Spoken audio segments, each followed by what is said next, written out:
Jorge Valdano's first touch was too heavy. The ball skipped past his left foot and ran toward the edge of the penalty area, and Steve Hodge, tracking back to cover, reached it before any Argentine forward could. Hodge swung his left foot at it. The intention was to clear it forward, back the way it had come. But the contact was awkward, the angle wrong, and the ball lifted off his boot in a direction he had not planned for.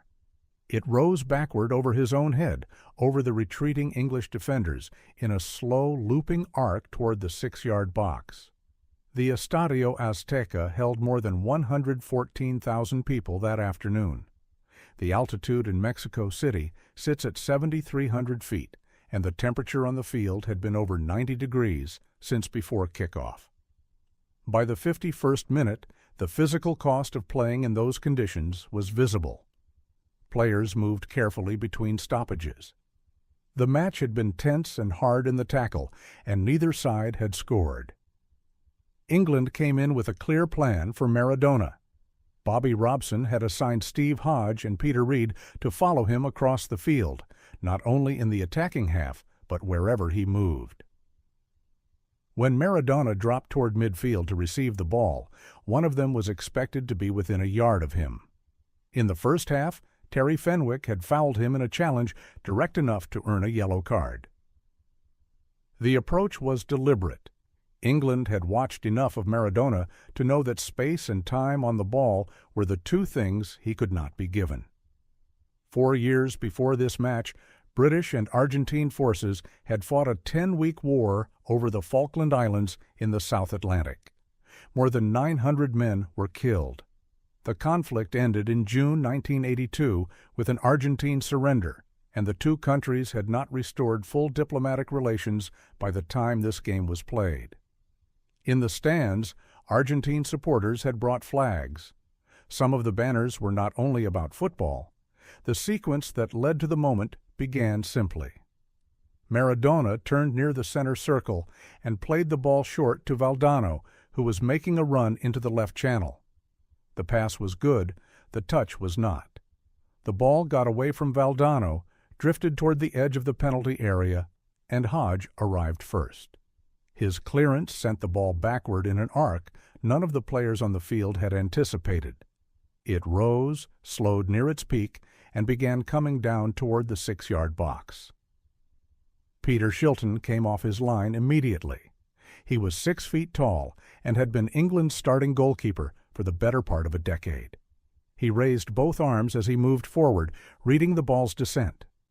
Maradona, 5 feet 5 inches tall, was already accelerating into the penalty area from the left. Both of them left the ground at nearly the same time. The ball came off something on its way down. It changed direction slightly, not the clean arc of a header, not the predictable deflection of a fist punching clear, and dropped sharply into the lower left corner of the net.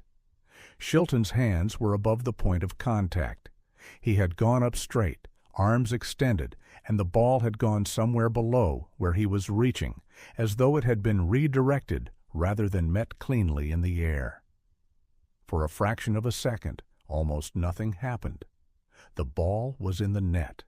The players were coming back down to the ground. The crowd of 114,000 had not yet processed what it had seen. The Argentine players nearest the goal were already beginning to turn, already beginning to read the situation. But even they hesitated for a beat, long enough for the uncertainty to be visible. Then the stadium erupted. The Argentine supporters in the upper tiers were on their feet before the English players had finished their protests, and the protests began almost immediately. Peter Reid was the first to reach the referee, Ali bin Nasser of Tunisia, moving toward him with both arms raised and pointing back toward the goal. Terry Butcher followed. Shilton, who had retrieved the ball from the net, was walking toward bin Nasser with it tucked under his arm, his expression tight. He had felt the contact from above him. He had seen Maradona's arm move. He was certain of what had happened, and he said so clearly, in a voice loud enough that the players around him could hear it. Bin Nasser looked toward his linesman on the near side. The linesman had not flagged. His flag was at his side, his position unchanged. He had been at an angle to the play, not behind the goal, not directly level with the 6-yard box, and from where he stood, in the crowded space of a penalty area, with bodies rising and falling in front of him, he had not raised his flag. Bin Nasser pointed to the center circle. The goal stood. Shilton stopped walking. He held the ball for a moment longer, then set it down. Around him, the English players continued arguing, gesturing toward the net, toward Maradona, toward the space in the air where the contact had occurred. Reed was still talking to the referee. Butcher's hands were on his head. None of it changed anything. Maradona was already moving away from the goal. He had run toward the corner flag, and his teammates were following him, and he was celebrating with his arms out and his body moving in the way that players move when they have scored and want the moment to be real. He glanced back once toward the referee and then turned away. The English players stood in the penalty area, some still talking to each other, some watching Maradona celebrate at the far end of the field. The match had not been stopped. The goal was official. And Argentina led England 1-0 in the 51st minute of a World Cup quarterfinal, on a goal that at least 5 English players were certain should never have counted. England kicked off with a short pass to Peter Reed, who sent the ball wide right. The pass carried too much weight, and the receiving player had to stretch to bring it down, losing a step in the process.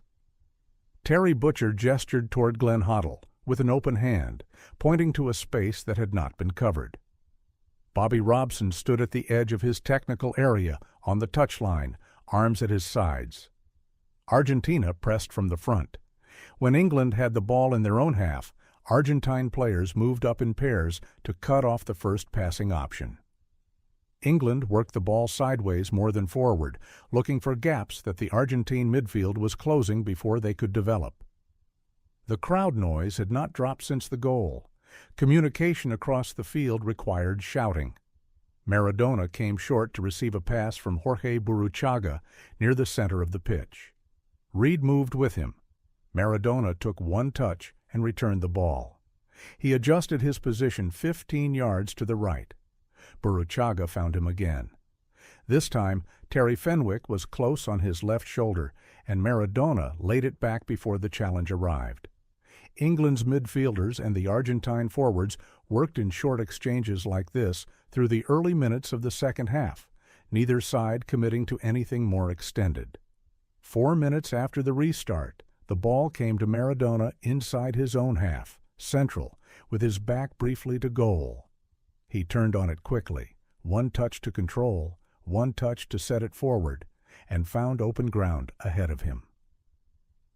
England's defensive line sat approximately 30 yards away.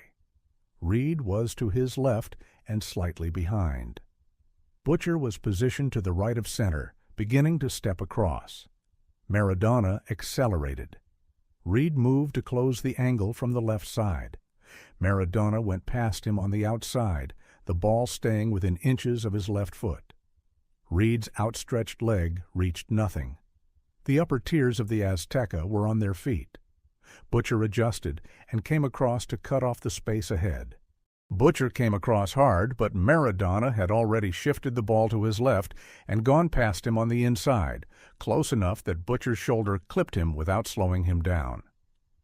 Terry Fenwick stepped in next and went to ground, trying to make the challenge. Maradona stepped over his outstretched leg without breaking stride. The England defensive line had been retreating as the run developed, and now it was breaking apart, with players arriving from different angles and none of them arriving in time. Peter Shilton came off his line. He had no choice. The last defender had been beaten, and Maradona was entering the penalty area with the ball on his left foot. Shilton moved forward to narrow the angle, spreading slightly to his right to cut off the near side. Maradona went around him to the left. The touch was small, a slight redirection of the ball past Shilton's right side as the goalkeeper committed his weight. And then the angle was open, and Maradona slid the ball into the empty net. No whistle blew, No flag went up. The linesman stood with his arm at his side. The referee pointed to the center circle without hesitation. Around the goal, no English player moved toward an official. There was nothing to protest. The ball had come off Maradona's left foot and gone cleanly into the net, and everyone on the field had seen the same thing from every angle. Maradona's teammates reached him near the corner flag. The Azteca had been loud since the first goal, but the sound that came down from the stands now was different in volume and duration. It did not settle for a long time. The scoreboard showed Argentina 2, England 0. Gary Lineker scored in the 81st minute to make it 2-1, but England could not find a second. When the final whistle came, Argentina had won and were through to the semifinals. The English players walked toward the tunnel in small groups. Some had their jerseys untucked. Shilton walked alone, slightly behind the others. Maradona stayed on the field a few moments longer. The crowd was still making noise around him. He had scored 2 goals in one game, 11 minutes apart, and they had almost nothing in common.